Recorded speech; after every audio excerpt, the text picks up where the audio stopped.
I'm kind of curious to see how it ends up.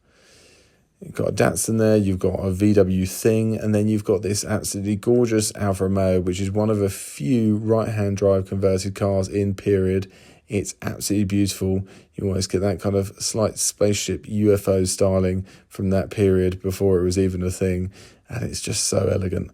I'm a real fan of this car. It's absolutely tiny. I don't think I'd even fit in it. We're just going to come round to that Jaguar XJ6. It does have a roof brace, but I can only imagine the handling must be somewhat floppy. And it's really a car that I would expect to leak in the rain and you'd only use in the sun, maybe for weddings, which kind of the colour would lead you to think of. It'd be great for wedding photography, I would imagine, but you wouldn't want to have to put the roof up now, would you? We're going to head outside shortly and you're going to see the rest of the cars.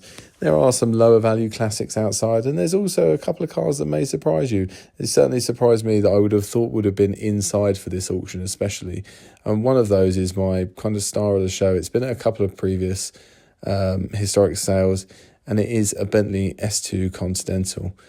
It is a wonderful thing. It looks very original generally, and it is so special. It was previously sold for £265,000 in 2017 and is now offered here with a guide of just £60,000 to £80,000. I'll point it out, it's beautiful. It's green, both exterior and interior. It's got a great history with it. It's got a great story. And for me, I think anyone who buys that will end up with a very special car. This Bentayga caught my eye. They have grown on me recently. It's a shame that there's some lack of damage to the front.